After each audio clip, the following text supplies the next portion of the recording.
बंधुगण मोर नाम नेहा एवं मोर बयस 27 वर्ष मु सुंदर एवं गोरा देखा जाउथिली। मोर विवाह को 5 वर्ष होइगलानी किंतु मु आजि जाए मां होई पारिली नाही कारण मो स्वामी रमेश मोठारु बहुत बड़ुथिले एवं देखिबाकू मध्य बहुत कला थिले। मो स्वामी रमेश सहर रे एक सरकारी चाकरी करुथिले तेणु आमे सहर रे रहुथिलु। मु मो स्वामी को आदौ पसंद करू नथिली किंतु तांको धन संपत्ति देखि मु तांकु विवाह करिथिली। गोटिए दिन मो स्वामी तांको पुतुरांकु घरकु आनिले। से इंजीनियरी पढ़िबा पई सहरकु आसिथिले। से सहर रे नुआ थिले तेणु तांकु कोनोसी रहिबा स्थान मिलिला नाही। सेथिपई मो स्वामी तांकु आम घरकु आनिले। से सुंदर थिले एवं तांकर शरीर जिम गला परि थिला। मु तांकु चाहि रहिली। तांकु देखि मोते लागिला जेपरि जणे फिल्म हीरो मो सामनारे ठिया होइछंती। मो स्वामी मोते तांको सहित परिचय कराइले कारण से प्रथम थर पई आम घरकु आसिथिले। मु तांकु पूर्वरु केबे देखि नथिली। तांको नाम राहुल एवं तांको बयस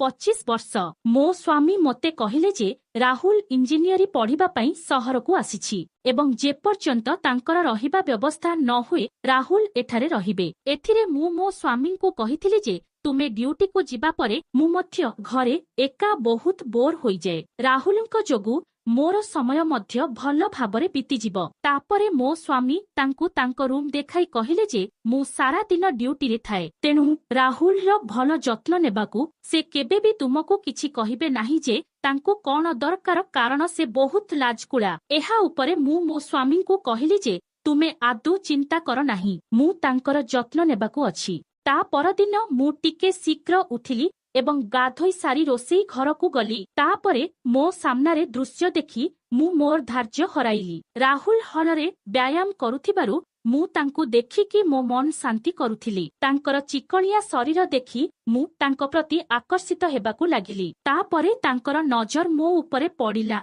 एवं से शीघ्र तांकर सार्ट पिंधि तांको रूम को गले। तापरे मु निजको शांत करी रोसेई घर को जाई राहुल पई जलखिया प्रस्तुत कली। किछि समय परे मो स्वामी एवं राहुल उभय जलखिया खाइबाकू टेबुल रे बसिथिले किंतु राहुल मोते देखिबाकू मध्य प्रस्तुत नथिले। मु अनुभव करिथिली जे से प्रथम देखारे मोते देखि मो प्रेमरे पड़िजिबो कारण मु बहुत सुंदर थिली जेउ माने मध्य मो प्रेमरे सहजरे पड़ी परिबे। किंतु से मुंड तळकू करी नास्ता खाउथिले। तापरे मु तांकू पचारिली राहुल नास्ता की परी अछि। से लाजरे कहिले जे एहा भल। एहा कही से नास्ता सारी तुरंत तांको रूम को गले। किछि समय परे मो स्वामी एवं राहुल उभय जीवाकू प्रस्तुत हेले। तापरे मु राहुल को कहिली राहुल तुमे प्रथम दिनरु ही कॉलेज जाउछ। तेणु से कहिले खुडी मोते मध्य मोर रहिबार व्यवस्था करिबाकू पड़िबो। एहा कही मो स्वामी एवं राहुल उभय घरु बाहरी गले। सेमाने जीवा परे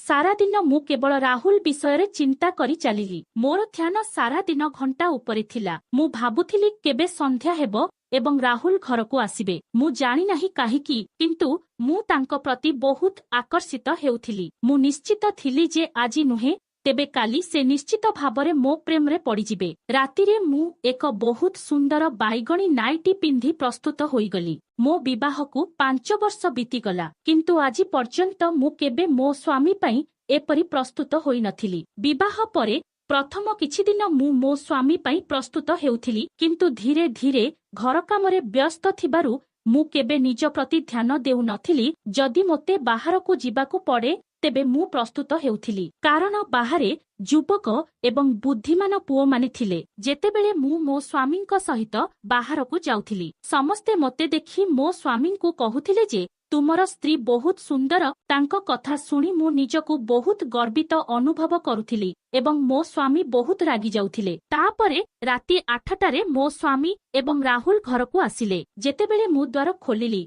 मो स्वामी मोते देखि बहुत खुशी हेले कारण बहुत दिन परे मु एपरी प्रस्तुत होइथिली किंतु जेउ व्यक्तिंक पई मु एते प्रस्तुत होइथिली से मो आड़को चाहिले नाही। से भीतर को आसी सीधा तांको रूम को गले। तांको आचरण देखि मु बहुत रागी गली। से निजको कौन भाबिथिले एते सुंदर महिला तांको आगरे थाई मध्य से एपरी किपरी व्यवहार करि परिबे। मु मनरे एहा भाबुथिली जेतेबेले मो स्वामी मो पाखको आसिले एवं कहिले नेहा तुमे आजी बहुत सुंदर देखा जाउछ। तुमे प्रतिदिन मो पई ଏପରି ପ୍ରସ୍ତୁତ କାହିଁକି ହେଉନାହଁ? ମୁଁ ପ୍ରତିଦିନ ରାତିରେ କାମରୁ କ୍ଳାନ୍ତ ହୋଇ ଘରକୁ ଫେରେ ଏବଂ ତୁମକୁ ଏପରି ଦେଖି ମୋର ସମସ୍ତ କ୍ଳାନ୍ତି ଦୂର ହୋଇଯିବ।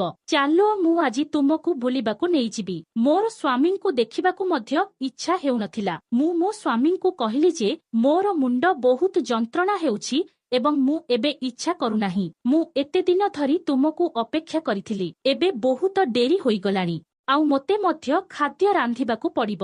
ଏହା କହି ମୁଁ ମୋ ରୁମକୁ ଗଲି ଏବଂ ଦର୍ପଣରେ ନିଜକୁ ଦେଖିବାକୁ ଲାଗିଲି। ରାଗରେ ମୁଁ ମୋର ପୋଷାକ ବଦଳାଇ ରୋଷେଇ ଘରକୁ ଖାଦ୍ୟ ରାନ୍ଧିବାକୁ ଗଲି। ଏହାପରେ ଗୋଟିଏ ସପ୍ତାହ ବିତିଗଲା। କିନ୍ତୁ ରାହୁଲ ମୋ ସହିତ ସମାନ ବ୍ୟବହାର କରୁଥିଲା। ସେ ମୋ ଆଡ଼କୁ ଥରେ ବି ଚାହିଁଲା ନାହିଁ। ମୁଁ ଯେତେ ତାଙ୍କ ନିକଟତର ହେବାକୁ ଚାହୁଁଥିଲି ସେ ସେତେ ମୋଠାରୁ ଦୂରେଇ ରହୁଥିଲା। ଏବେ ମୋତେ ଯେକୌଣସି ମୂଲ୍ୟରେ ତାଙ୍କୁ ପାଇବାକୁ ପଡ଼ିବ ଏବଂ ଏବେ ମୋ ପାଖରେ ମାତ୍ର କିଛି ଦିନ ଥିଲା। କାରଣ ଯଦି ସେ ଅନ୍ୟ କୌଣସି ସ୍ଥାନରେ ରହିବାକୁ ଜାଗା ପାଏ ତେବେ ସେ ମୋତେ ଫେରି ପାଇବାର ସୁଯୋଗ ପାଇବ ନାହିଁ ଏବଂ ଯଦି ସେ ମୋ ପ୍ରେମରେ ଫସିଯାଏ ତେବେ ମୁଁ ତାକୁ ଏଠାରୁ ଯିବାକୁ ଦେବି ନାହିଁ।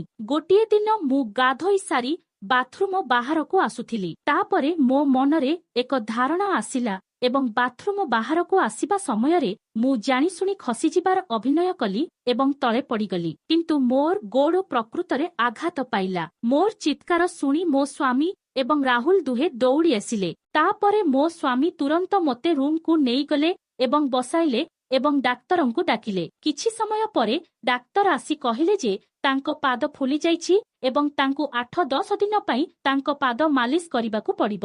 ଏହା ଶୁଣି ମୋ ସ୍ୱାମୀ ବହୁତ ଚିନ୍ତିତ ହେବା ଆରମ୍ଭ କଲେ। କିନ୍ତୁ ମୁଁ ମୋ ଜୀବନ ବିଷୟରେ ଚିନ୍ତିତ ନଥିଲି। ମୋତେ କେବଳ ରାହୁଲଙ୍କୁ କୌଣସି ପ୍ରକାରେ ମୋ ଆଡ଼କୁ ଆକର୍ଷିତ କରିବାକୁ ପଡ଼ିଲା। ଡାକ୍ତର ଚାଲିଯିବା ପରେ ମୋ ସ୍ୱାମୀ ମୋତେ କହିଲେ ଯେ ଡାକ୍ତର ମୋତେ 8-10 ଦିନ ପାଇଁ ମୋ ପାଦ ମାଲିସ କରିବାକୁ କହିଛନ୍ତି ଏବଂ ମୁଁ ଏତେ ଦିନ ପାଇଁ ଛୁଟି ନେଇପାରିବି ନାହିଁ।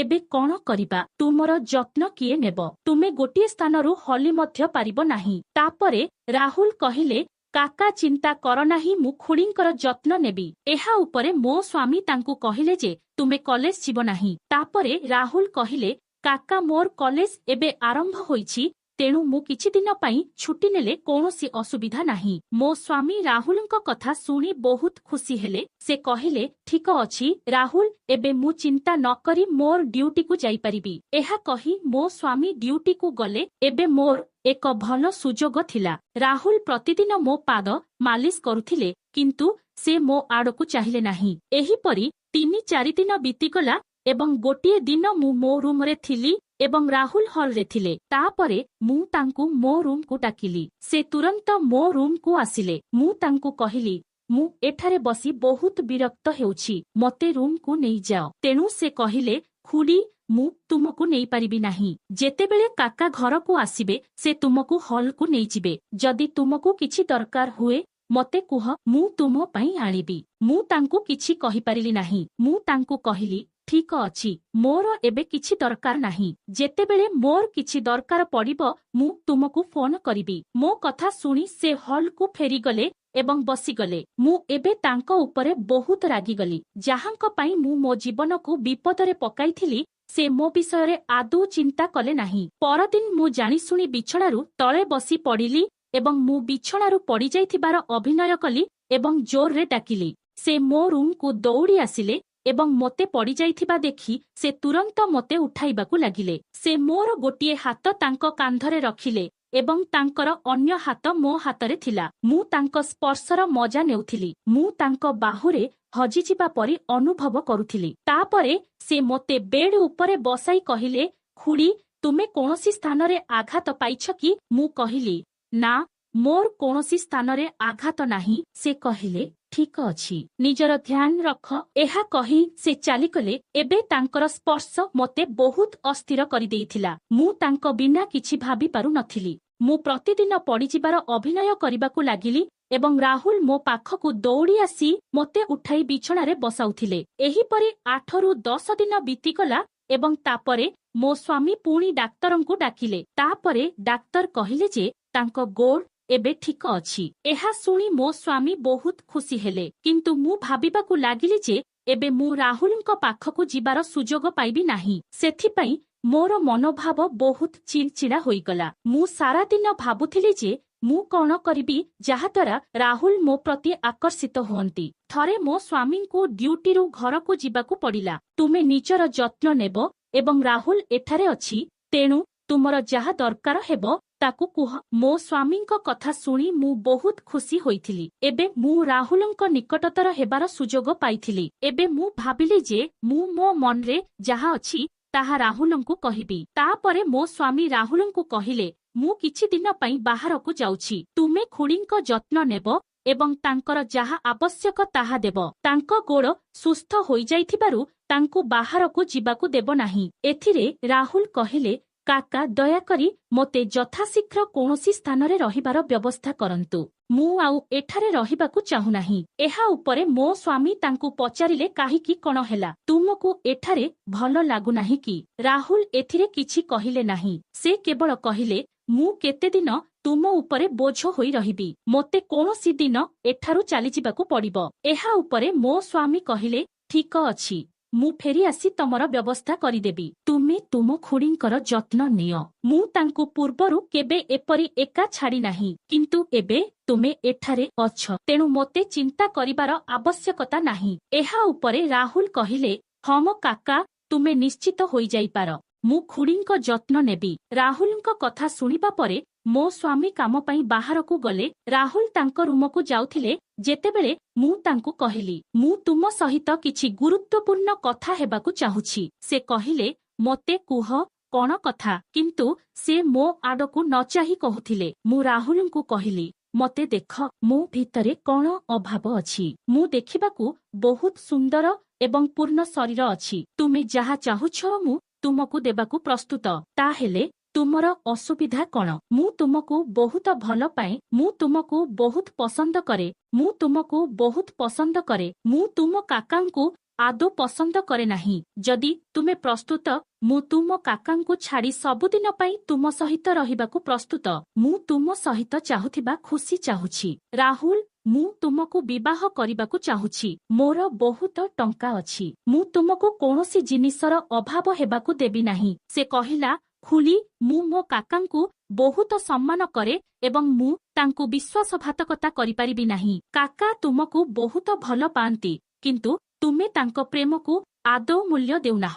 ଆଜି ଟଙ୍କା ଅଛି, କାଲି ତାହା ରହିବ ନାହିଁ, କିନ୍ତୁ ପ୍ରକୃତ ପ୍ରେମ ବାରମ୍ବାର ମିଳେ ନାହିଁ। ଯଦି ତୁମେ ମୋ ସହିତ ଏପରି କିଛି କର, ତେବେ ସାବଧାନ ରୁହ। ଏହା କହି ରାହୁଲ ତାଙ୍କ ରୁମକୁ ଯାଇ କବାଟ ବନ୍ଦ କରିଦେଲେ। ମୁଁ ରାହୁଲଙ୍କ କଥାରେ ରାଗି ନଥିଲି, କିନ୍ତୁ ସେ ମୋ ସୌନ୍ଦର୍ଯ୍ୟକୁ ଆଦୌ ପ୍ରଶଂସା କଲେ ନାହିଁ। ମୁଁ ଏଥିରେ ରାଗିଗଲି। ଏବେ ରାତି ହୋଇଗଲା। ମୁଁ ଶୋଇପାରିଲି ନାହିଁ। ରାତି 2 ବାଜିଗଲା। ମୁଁ ରାହୁଲଙ୍କ ରୁମକୁ ଯାଇ ଦେଖିଲି ଯେ ରାହୁଲ ଶୋଇଛନ୍ତି। କୋଠରୀରେ ଚାରିପାଖେ ଅନ୍ଧାର ଥିଲା। ମୁଁ କୌଣସି ଶବ୍ଦ ନ କରି ତାଙ୍କ ପାଖକୁ ଯାଇ ବିଛଣାରେ ଶୋଇଗଲି। ମୁଁ ରାହୁଲଙ୍କୁ କୁଣ୍ଢାଇବାକୁ ଯାଉଥିଲି, ହଠାତ୍ କେହି ଜଣେ ରୁମର ଲାଇଟ୍ ଜଳାଇଦେଲେ। ମୁଁ ଭୟରେ ଉଠିଲି ଏବଂ ଦେଖିଲି ରାହୁଲ ମୋ ସାମ୍ନାରେ ଠିଆ ହୋଇଛନ୍ତି। ତାଙ୍କୁ ଦେଖି ମୋ ପାଦ ତଳୁ ମାଟି ଖସିଗଲା, କାରଣ ସେ ବାହାରେ ଥିଲେ। ତାପରେ ତାଙ୍କ ସ୍ଥାନରେ କିଏ ଶୋଇଥିଲେ? ମୋର ଝାଳ ବାହାରିବାକୁ ଲାଗିଲା ଏବଂ ମୋର ଶରୀର ଭୟରେ ଥରିବାକୁ ଲାଗିଲା। ମୁଁ ପଛକୁ ଫେରି ଦେଖିଲି ଯେ ମୋ ସ୍ୱାମୀ ରମେଶ ରାହୁଲଙ୍କ ସ୍ଥାନରେ ଶୋଇଛନ୍ତି। ମୁଁ ମୋ ସ୍ୱାମୀଙ୍କୁ କହିଲି ଯେ ତୁମେ ତ ବାହାରକୁ ଚାଲିଯାଇଥିଲ, ଏଠାରେ କେମିତି? ତାପରେ ସେ ମୋତେ ଚାପୁଡ଼ା ମାରି କହିଲେ ଯେ ପ୍ରକୃତରେ ରାହୁଲ ଗତ କିଛି ଦିନ ଧରି ମୋତେ କହୁଥିଲେ ଯେ ସେ ଏଠାରେ ରହିବାକୁ ଚାହୁଁନାହିଁ, କିନ୍ତୁ ସେ ଅସହାୟ ଥିଲା କାରଣ ତାକୁ ରହିବା ପାଇଁ ଭଲ କୋଠରୀ ମିଳୁନଥିଲା। ତୁମର ଏହିସବୁ କାର୍ଯ୍ୟରୁ ମୁକ୍ତି ପାଇଁ ସେ ମୋତେ ସବୁକିଛି ସତ କହିଥିଲା, କିନ୍ତୁ ମୁଁ ତାଙ୍କ କଥାରେ ବିଶ୍ୱାସ କରିପାରୁ ନଥିଲି। ବିପରୀତରେ ମୁଁ କେବଳ ତୁମ ପାଇଁ ତାଙ୍କୁ ଖରାପ କଥା କହୁଥିଲି, କାରଣ ମୁଁ ଭାବୁଥିଲି ଯେ ମୋ ସ୍ତ୍ରୀ ବହୁତ ଭଲ। ସେ କେବଳ ମୋତେ ଭଲ ପାଏ, କିନ୍ତୁ ଏହା ମୋର ବଡ଼ ଭୁଲ ଥିଲା। କିନ୍ତୁ ସେ ମୋତେ ବାରମ୍ବାର କହୁଥିଲେ, କାକା, ମୋ ଉପରେ ବିଶ୍ୱାସ କର, ନଚେତ୍ ଗୋଟିଏ ଦିନ ଖୁଡ଼ୀ ତୁମକୁ ମାରିଦେବେ। ଯେତେବେଳେ ଆଜି ମୁଁ ନିଜ ଆଖିରେ ଦେଖିଲି, ମୋତେ ବିଶ୍ୱାସ ହୋଇଗଲା ଯେ ସେ ଠିକ କହୁଥିଲା। ମୋତେ ଆଉ ତୁମର ଆବଶ୍ୟକତା ନାହିଁ। ତୁମ ସହିତ ରହିବା ଅପେକ୍ଷା କୌଣସି ଗରିବ ମହିଳାଙ୍କ ସହିତ ସୁଖୀ ଜୀବନ ବଞ୍ଚିବା ଭଲ। ଏହା କହି ମୋ ସ୍ୱାମୀ ମୋତେ ଘରୁ ବାହାର କରିଦେଲେ। ବନ୍ଧୁମାନେ, ଯଦି ତୁମକୁ କାହାଣୀଟି ପସନ୍ଦ ଆସିଲା, ତେବେ ଭିଡିଓଟିକୁ ଲାଇକ୍ କର ଏବଂ ଯଦି ଚ୍ୟାନେଲକୁ ନୂଆ ଆସିଛନ୍ତି ତାହେଲେ ସବସ୍କ୍ରାଇବ୍ କରନ୍ତୁ। ଧନ୍ୟବାଦ।